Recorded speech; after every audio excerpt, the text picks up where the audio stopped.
Gold trusted gold buyers తాకట్టులో ఉన్న బంగారాన్ని విడిపించి ఈ రోజు ఉన్న మార్కెట్ ధరకే కొనబడును. మరిన్ని వివరాలకు సంప్రదించండి 7771077720. రాష్ట్ర ముఖ్యమంత్రి నారా చంద్రబాబు నాయుడు గారు ఒక సుదీర్ఘమైన ప్రెస్ మీట్ చేశారు. అంటే ఆయన ఎప్పుడు చేసినా సుదీర్ఘమైన ప్రెస్ మీటే చేస్తారనుకోండి. చాలా విషయాలు చెప్పేటందుకు ప్రయత్నం చేశారు. ముఖ్యంగా ఆయన చేసినటువంటి దానిలో ప్రధానమైంది కొన్ని విషయాలు ఆయన చెప్పేదానికి ప్రయత్నం చేశారు. దాన్ని ఒక రిపోర్ట్ది దాని మీద చాలా వివరంగా చెప్పేందుకు ప్రయత్నం చేస్తూ ఆయన మొత్తం మీద చెప్పినటువంటి అంశం ఏమిటంటే టోటల్గా ఆయన ఇచ్చినటువంటి హామీలన్నీ కూడా నెరవేర్చలేకపోతున్నాను, చాలామంది తొందరగా నెరవేర్చాలని అడుగుతూ ఉన్నారు. కానీ ఎందుకు నెరవేర్చలేకపోతున్నానంటే ఈ రాష్ట్రం జగన్మోహన్ రెడ్డి గారి టైంలో సర్వనాశనం చేసేసాడు. నేను ఎన్నికలకు ముందు కొన్ని వాగ్దానాలు ఇచ్చాను, కానీ ఎన్నికల ముందు నేను ఇచ్చినటువంటి వాగ్దానాలు అప్పుడు నేనేమనుకున్నానంటే ఇంతగా సర్వనాశనం చేశాడు నేను అనుకోలే. నేను ఊహించిన దానికన్నా కూడా ఎక్కువ నాశనం అయిపోయింది ఈ రాష్ట్రం. వ్యవస్థలన్నీ కూడా సర్వనాశనం చేసేసాడు జగన్మోహన్ రెడ్డి గారు అనేటువంటి ఒక మాట చెప్పే ప్రయత్నం చేస్తున్నాడు. అధికారంలోకి వచ్చిన దగ్గర నుంచి ఇదే పని. అసలు మనం ఒప్పుకోకపోతే ఊరికిందట్లేడు. ప్రజలు ఒప్పుకోకపోతే మీరే బెటర్ అండి, జగన్మోహన్ రెడ్డి గారు సరిగ్గా పరిపాలన చేయలేదు, నాశనం చేశాడు, అందువల్లే మీరు కూడా ఇవాళ సరిగ్గా పరిపాలన చేయలేకపోతున్నారు అని ఒప్పుకునేదాకా చంద్రబాబు నాయుడు గారు ఒప్పుకునేదట్లేదు. ముందు నేను మనవి చేస్తున్నా, అయ్యా నారా చంద్రబాబు నాయుడు గారు, మీరు అనేక వాగ్దానాలు చేశారు. ఆ వాగ్దానాలని అమలు చేస్తాను అన్నారు.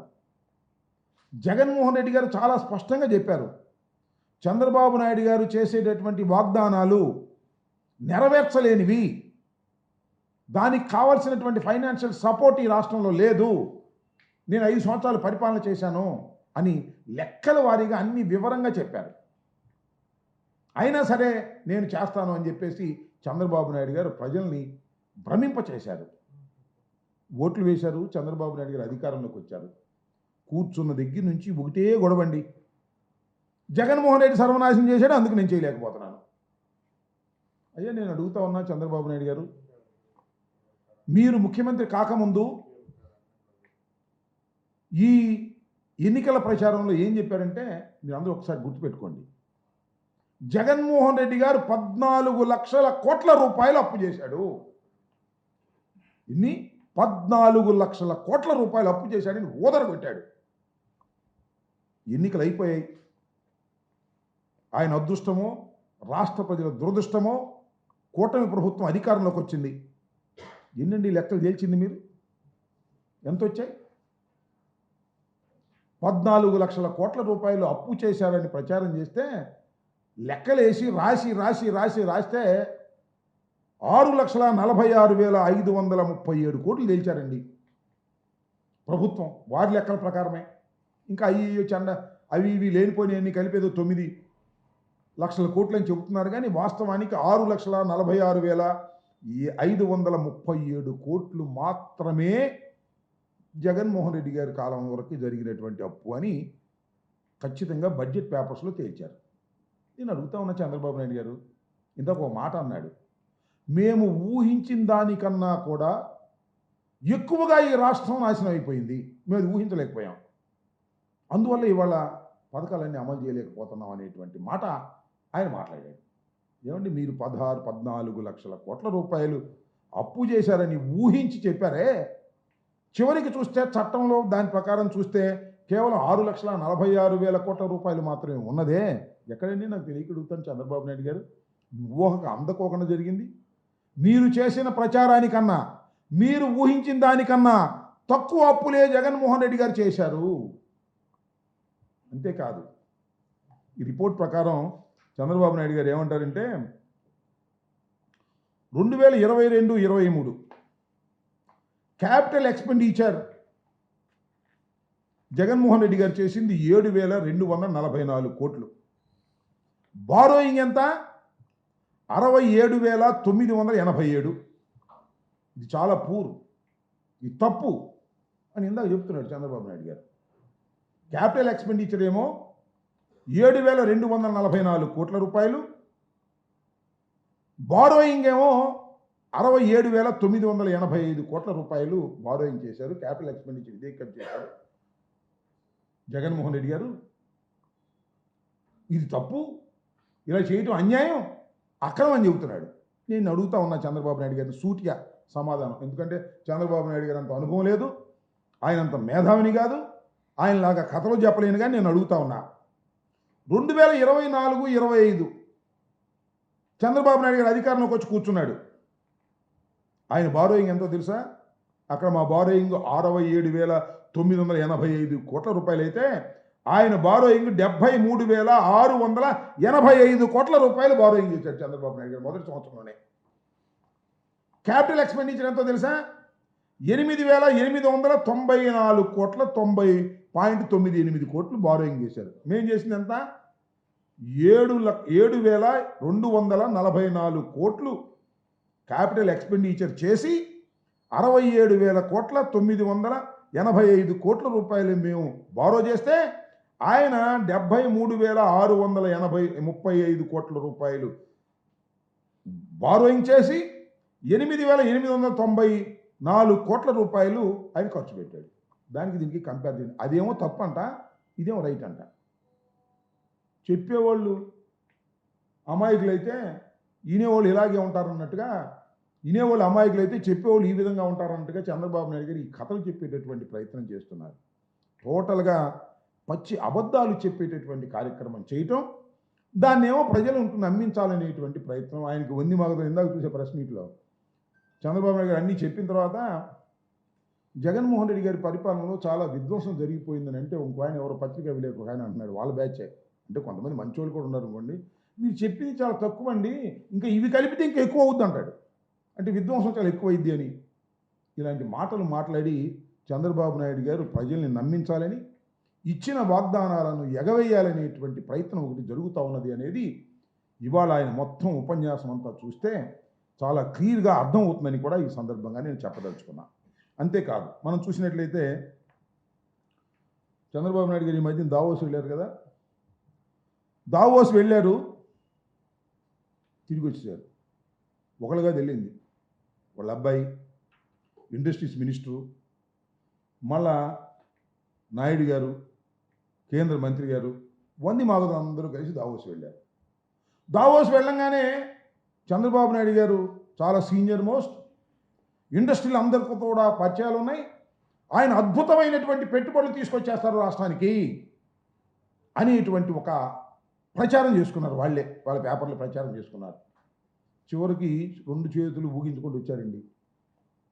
పెట్టుబడులు ఏంటి అంటే జీరో, ఎంఓఐ జీరో, ఖర్చులు చెప్పట్లే ఇంతవరకు. నేను అడిగా మొన్న ట్విట్టర్లో, అయ్యా చంద్రబాబు నాయుడు గారు, దావోసు మీ బృందం వెళ్ళడానికి ఎన్ని కోట్ల రూపాయలు ఖర్చు పెట్టారు చెప్పండి, ఎన్ని పెట్టుబడులు తీసుకొచ్చారు?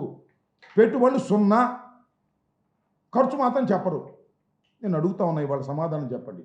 ఎన్ని కోట్ల రూపాయలు ఇక్కడ మీరు ఖర్చు పెట్టారు వెళ్ళటానికి రావడానికి? కనీసం దారి ఖర్చులకు పనికొచ్చేటటువంటి ఎంఓఐలైనా చేసుకున్నారా, పెట్టుబడులైనా తీసుకొచ్చారా అంటే చంద్రబాబు నాయుడు గారు జనమంతా ఇలా అంటున్నారని చెప్పేసి ఆయన మన ఎక్కడ ఒక విచిత్రమైన మాట మాట్లాడాడు. ఆ మాట మీకు చూపించాల్సినటువంటి బాధ్యత ఉందని నేను అనుకుంటా ఉన్నా. ఇది చూడండి. చేశారు మీరు మీడియా కానీ కొంతమంది కానీ, ఏది దావోసు పోతే ఎంఓయూలు చేసుకోవాలి, మళ్ళీ ఎంఓయూలు ఏమైనా ఎవరు అడిగేవాళ్ళు ఉంటారు, కాగితం మీద పెట్టేసి అదేదో చేయడం అది కాదు, కరెక్ట్ కాదు. Yes, I'm very happy there is a good competition among states. ప్రధాన కేరళలో ఉండే కమ్యూనిస్ట్ గవర్నమెంట్ కూడా పోటీ పడే పరిస్థితికి వచ్చారు. విన్నారుగా, మళ్ళీ వినిపించాలా అంటే ఏంటంటే ఆయన చెప్పేది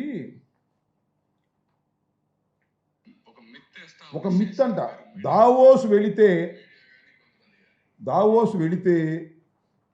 పెట్టుబడులు వస్తాయనేది ఒక భ్రమ.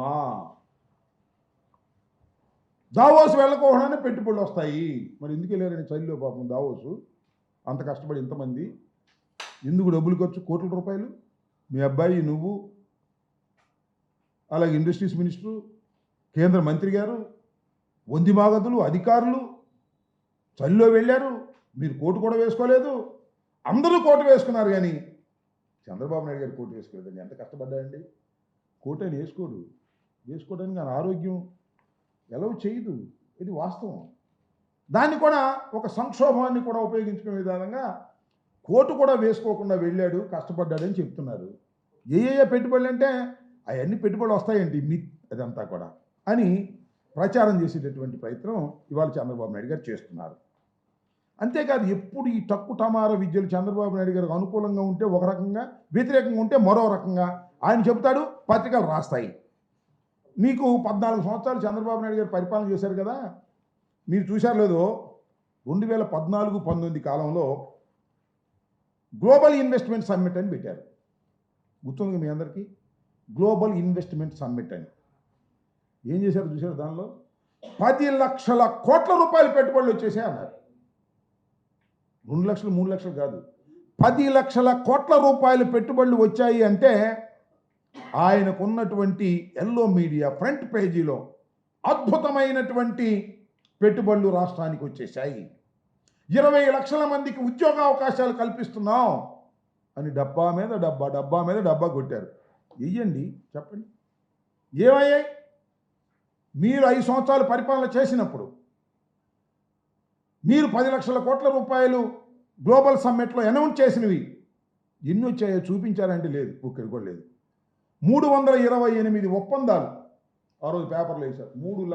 328 ఒప్పందాలు చేసుకున్నాం. 20 లక్షల మందికి ఉద్యోగాలు వస్తున్నాయి.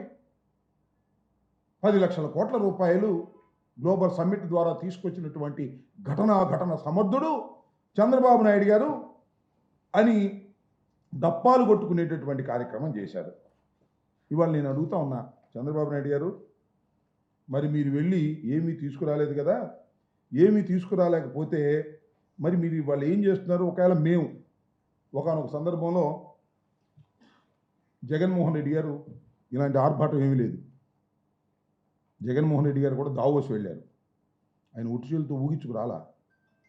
అది పరిస్థితులు ప్రభావమో అదృష్టమో. 1,26,00,000 కోట్ల రూపాయలు, 1.26 లక్షల కోట్ల రూపాయలు ఎంఓయూలు తీసుకుని పెట్టుబడులు పెట్టించేటటువంటి కార్యక్రమం దావోస్ వెళ్ళి వచ్చిన తర్వాత జగన్మోహన్ రెడ్డి గారి ప్రభుత్వంలో జరిగాయని మనం చేస్తున్నాం. టెక్ మహేంద్ర సిఇఓ గుర్నాని 200 కోట్ల రూపాయలు ఇథనాల్ ప్లాంట్ ఏర్పాటు చేసి ఉత్పత్తి కూడా ప్రారంభించడం జరిగింది. అంతేకాదు, ఆదాని గ్రూప్కు సంబంధించి 60,000 కోట్లతో పెట్టుబడులు వస్తే భూములు కూడా కేటాయించి గ్రీన్ ఎనర్జీకి సంబంధించినటువంటి ఇండస్ట్రీని శరవేగంగా ముందుకు తీసుకువెళ్ళే కార్యక్రమాలు ఇవాళ ఆ రోజు జరిగాయి. అంతేకాదు, 37,000 కోట్ల పెట్టుబడితో వచ్చిన గ్రీన్ కో కంపెనీ, కర్నూలు జిల్లాలో గ్రీన్ కో కంపెనీ మొన్న కూడా చంద్రబాబు నాయుడు గారి మరి ఉప ముఖ్యమంత్రి గారు వెళ్ళారు, పవన్ కళ్యాణ్ గారు వెళ్ళి అద్భుతమైనటువంటిది ఇది అని కూడా చెప్పడం జరిగింది. ఇలా అరబిందో సంబంధించినటువంటి గ్రీన్ ఎనర్జీ 28,000 కోట్ల రూపాయలు పెట్టుబడి పెట్టింది. ఇవన్నీ కూడా జగన్మోహన్ రెడ్డి గారి టైంలో జరిగితే మాత్రం ఇవన్నీ జరగలేదు, మేము మాత్రం బ్రహ్మాండంగా చేసామని డప్పాలు కొట్టుకునేటటువంటి కార్యక్రమం చేయటం జరుగుతూ ఉంది. ఒకసారి ఎందుకో కొన్ని కారణాల వల్ల జగన్మోహన్ రెడ్డి గారు దావోస్ వెళ్ళకపోతే ఏంటండి, ఇదిగో ఈనాడు పేపర్ చూడండి, ఓషోష్ మనకెందుకు దావోస్, పెట్టుబడి అవసరంలా మనకి, జగన్మోహన్ రెడ్డి గారు వెళ్ళాల్సిన అవసరంలా దావోస్ ఒక్కసారి వెళ్ళకపోతేనే దావోసు ఎందుకు వెళ్ళలేదు అని ప్రశ్నల మీద ప్రశ్నలు కురిపించారు. దావోస్ వెళ్ళి మీరు ఆయన ఎవరో మరి పెట్టుబడుల కోసం దావోస్ వెళ్ళలేరా అని ఈనాడులో స్టేట్మెంట్ ఇచ్చారు. మీరు దావోస్ వెళ్ళి ఉత్త చేతులతో తిరిగి వస్తేనేమో దావోస్ వెళ్తే పెట్టుబడులు వస్తాయా అని వాళ్ళు దబాయిస్తారు. జగన్మోహన్ రెడ్డి గారు దావోస్ వెళ్ళకపోతేనేమో పెట్టుబడులు మీకు అవసరం లేదా అంటారు. 2 నాలుకలు మీరేనా, మీ ధోరణేనా అని అడుగుతా ఉన్నా. అదేమంటే అప్పుడు రాశారు వాళ్ళు, చంద్రబాబు నాయుడు గారు చెప్పాడు, పొరుగు రాష్ట్రాలను చూసి బుద్ధి తెచ్చుకోండి అయ్యా, పొరుగు రాష్ట్రాలు దావోస్ వెళ్ళి ఎన్ని పెట్టుబడులు తీసుకొస్తున్నాయి, ఏమని జగన్మోహన్ రెడ్డి గారు మీరు దావోస్ వెళ్ళలేదు, పొరుగు రాష్ట్రాలను చూసి బుద్ధి తెచ్చుకోండి అన్నారు. మరి ఇప్పుడు ఏం చెప్పాలి మేము? పక్కన మహారాష్ట్ర, పక్కన తెలంగాణ, వాళ్ళని చూసి మీరు బుద్ధి తెచ్చుకోవాలా? వాళ్ళు శుభ్రంగా వెళ్ళారు, కోట్లు వేసుకున్నారు, పెట్టుబడులు ఇచ్చారు, ఎంఓఎలు తీసుకొచ్చారు. మరి చంద్రబాబు నాయుడు గారు కోట్లు వేసుకోలేదు, పెట్టుబడులు తీసుకురాలేదు. వాళ్ళ అబ్బాయి వెళ్ళాడు, ఇండస్ట్రీస్ మినిస్టర్ వెళ్ళాడు, రామ్మోహన్ నాయుడు వెళ్ళాడు, అందరూ ఊగించుకుంటా పెద్ద పెద్ద కోట్లు వేసుకొచ్చి ఊగించుకుంటా తిరిగి వచ్చారు. దీనికి మాత్రం ఏందండి దావోస్ వెళ్తే పెట్టుబడులు వస్తాయండి, అయిపోయి రావు, ఎంఓఏ వేసుకుని సరిపోయిందా అంటారు ఇవాళ కోతలు. ఎట్టు పడితే అటు నాలుగు తిప్పేటటువంటి కార్యక్రమం నారా చంద్రబాబు నాయుడు గారు చేసేటటువంటి ప్రయత్నం చేస్తున్నారు. నేను ఇచ్చిన హామీలు చేయలేకపోతున్నాను, నిదానంగా చేస్తాను, సంపద సృష్టించే కార్యక్రమం చేస్తున్నాను, వండే కార్యక్రమం చేస్తున్నాను, వండి మీకు వారుస్తాను అని. వండేది లేదు, వార్చేది లేదు. జగన్మోహన్ రెడ్డి గారు అప్పులు చేశాడు, నువ్వు అప్పులు చేయకుండా పరిపాలన చేస్తున్నావా? నువ్వు అప్పులు చేసే పరిపాలన చేస్తున్నావు కదా. జగన్మోహన్ రెడ్డి గారు ఏ బాటలో వెళ్తున్నావు, నువ్వు ఆ బాటలోనే వెళ్తున్నావు కదా. ఇవాళ కోతలు కోసేటటువంటి కార్యక్రమం ఇవాళ చంద్రబాబు నాయుడు గారు చేసేటటువంటి పని చేస్తూ ఉన్నాడు. వాళ్ళ అబ్బాయిని చూసే ఇందాక ఏదో పెట్టుబడుల గురించి అడిగారు ఎవరో విలేకరులు, నీ బోటి విలేకరులు అడిగితే, ఏమండి అప్పుడు అమర్నాథ్ గారు మేము చేసినటువంటి ఎంఓయూలే కదా మీరు ఇప్పుడు ఇంప్లిమెంట్ చేస్తుంది అని అడిగితే ఆ కోడిగుడ్డు అయినా అంటున్నాడు. మరి ఈయనేంటి పెద్ద పప్పు సోద కదా, అప్పుడు దాకా పప్పు అనలేదా? ఏమండి నారా లోకేష్ గారు మీరు గుర్తుపెట్టుకోండి, మీ నాన్నగారిని చూసి మిమ్మల్ని గౌరవిస్తున్నారు తప్ప, లేకపోతే నువ్వు పెద్ద పప్పు శుద్ధవి అని తెలుసు. మా అమర్నాథ్ ఉన్నాడే కోడిగుడ్డుగా అంటున్నావే నువ్వు, ఆ కోడిగుడ్డు చెప్పిన ఆయన ఒక మంత్రి గారి కుమారుడు. ఆ నాన్నగారు చనిపోయిన తర్వాత కూడా ఈ రాష్ట్రంలో గౌరవం పొందుతున్నాడు. వాళ్ళు నాన్నగారు లేకపోయినా గౌరవం పొందుతున్నటువంటి వ్యక్తి మా అమర్నాథ్ని పట్టుకుని కోడిగుడ్డు అంటావు. నిన్ను పప్పు అంటే మాత్రం నువ్వు ఒప్పుకోవు. నువ్వు శుద్ధ పప్పువి. ఇవాళ కొద్దిగా నిన్ను గౌరవిస్తున్నారు. ఎందుకంటే మీ నాన్నగారు నువ్వు చెప్పినట్టే చేస్తున్నారు కాబట్టి, నాకు పదవి కావాలంటే నీకు దండం పెట్టాలి కాబట్టి, నిన్ను గౌరవించాలి కాబట్టి అందరూ నిన్ను గౌరవిస్తున్నారు. ఆ గౌరవం చూసి నిజమని రెచ్చిపోవద్దని కూడా మనవి చేస్తున్నా. ఇందులో ఇక్కడ చదివా నేను, ఎర్ర బుక్కు చూస్తే తెలుగుదేశం వైసీపీకి భయమా? ఎందుకు భయం అన్నాడు. నాకేం భయం? నేను ఇప్పుడో చెప్పా, తిరుపతి మొన్న మీటింగ్ వెళ్ళినప్పుడు, నీ ఎర్ర బుక్కు నా కుక్క కూడా భయపడదని చెప్పా. Don't care. నీ ఎర్ర బుక్కు భయపడితే అసలు రాజకీయాలు ఎట్లా చేస్తావయ్యా? నీ ఎర్ర బుక్కు కోసం భయపడేటువంటి పరిస్థితిలో ఏ ఒక్క కార్యకర్త లేదు. ఎంతమంది జైల్లో వేసినా మేము ముక్కవోని ధైర్యంతో పోరాడుతున్నటువంటి సందర్భాలు ఉన్నాయని కూడా మనవి చేస్తున్నాం. ఇవాళ నేను రిపబ్లిక్ డే తరఫున మరి మన గవర్నర్ గారు చెప్పించారు. ఏం చెప్పించారు? ఏమీ లేదు. ఈ పని చేస్తామని చెప్పలా. మేము అధికారంలోకి వచ్చినటువంటి కొత్తలో రాష్ట్రపతి మన గవర్నర్ గారు రిపబ్లిక్ డే సందర్భంగా ఎన్ని విషయాలు మాట్లాడారో ఇక్కడ నేను మీకు గుర్తు చేస్తాను. ఆ రోజు గ్రామ సచివాలయాలు ఏర్పాటు చేసే దాని గురించి మాట్లాడాం. 1,03,000 మందికి మేము శాశ్వతమైన ఉద్యోగాలు ఇస్తామని కూడా మేము ఆ రోజున చెప్పడం జరిగింది. 2,07,000 మందికి 2.7 లక్షల మందికి ఉపాధి కల్పిస్తామని చెప్పాం. మొత్తంగా 4 లక్షల మందికి ఏకంగా ఉద్యోగ అవకాశాలు, ఉపాధి అవకాశాలు కల్పిస్తామని ఆ రోజున చెప్పడం జరిగింది. అదేవిధంగా జగనన్న అమ్మఒడి గురించి చెప్పాం. అదేవిధంగా 3,000 కోట్ల ధరల స్థిరీకరణ నిధి గురించి చెప్పాం. ఈ విధంగా అనేకమైన విషయాలు, ఆరోగ్యశ్రీని పెంపొందించే కార్యక్రమాల గురించి చెప్పాం. అనేకమైన విషయాలను ఆ రోజున ఫస్ట్ రిపబ్లిక్ డే సందర్భంగా గవర్నర్ గారు చెప్పినటువంటి సందర్భం వాళ్ళు ఏమీ లేవు. అంతా పోసుకోళ్ళు కవర్లు మమ్మల్ని తిట్టడం తప్ప మేము ఇది చేస్తామని చెప్పినటువంటి సందర్భమే లేదు. ఈ విధంగా ఒక దుర్మార్గమైనటువంటి పరిపాలన చేస్తూ ఇవాళ 6 మాసాలు అయిపోయింది. 6 కాదు, 8-9 మాసాలు అవుతుంది. ఇంకా జగన్మోహన్ రెడ్డి గారిని ఆడిపోసుకోవటమే. ఇవాళ బ్రాండ్ పెంచుతున్నారంట. ఆంధ్ర బ్రాండు అక్కడికి వెళ్ళి పెంచుతున్నారంట. ఎక్కడికి వెళ్ళి? దావోస్ వెళ్ళి. బ్రాండ్ నాశనం అయిపోయిందంట. మేము ఉన్నప్పుడేమో పెట్టుబడులు వచ్చాయి, మీరున్నప్పుడేమో పెట్టుబడి రాలేదు. బ్రాండ్ గురించి చెప్పేటటువంటి ప్రయత్నం, మీరు కథలు చెప్పుకుంటూ వెళుతూ జనాన్ని నమ్మించేటటువంటి ప్రయత్నం చేయటం అనేది దుర్మార్గమైనటువంటి విషయం అని కూడా ఈ సందర్భంగా నేను చెప్పదలుచుకున్నాను. అందువల్ల చంద్రబాబు నాయుడు గారు ఇచ్చిన ప్రతి హామీని నెరవేర్చుకోండి. మీరు హామీని నెరవేర్చకపోతే వైఎస్ఆర్ కాంగ్రెస్ పార్టీ ప్రధాన ప్రతిపక్షంగా ఉన్నటువంటి రాజకీయ పార్టీ మీ వెంట పడుతుంది, ప్రజా ఉద్యమాలను నిర్మిస్తుందని కూడా ఈ సందర్భంగా నేను చెప్పదలుచుకున్నాను. అదేవిధంగా మీరు అమ్మఒడి కార్యక్రమం తీసేసి తల్లికి వందనం అన్నారు. ఎప్పుడండి జీవో ఇష్యూ చేసింది? 9/7/2024 కూడా జీవో ఇష్యూ చేశారు. ఏమని? తల్లికి వందనం ఇస్తామని, ఒక తల్లికే ఇస్తామన్నారు. దాని మీద మేమందరం కూడా గట్టిగా మాట్లాడాం. అసలు మొత్తం ఎగ్గొట్టేశారండి. ఇంతవరకు లేదు. నెక్స్ట్ ఇయర్ నుంచి ఇస్తామంటున్నారంట. ఇస్తారో పెడతారో మనకు తెలియదు. ఈ విధంగా ఇచ్చిన ప్రతి వాగ్దానం, ఇందాక చెప్తాను సూపర్ 6 అమలు చేస్తున్నామని. ఏం అమలు చేస్తున్నాం నాకు అర్థం కాదు. సూపర్ 6లో ప్రధానమైంది తల్లికి వందనం కదా, అదేవిధంగా ఆడవారికి బస్సు కదా. ఒక్కటి కూడా అమలు చేయాలి. సిలిండర్ల విషయం మాత్రం కొద్దిగా 3 సిలిండర్లు ఇచ్చి కార్యక్రమం చేస్తున్నారు.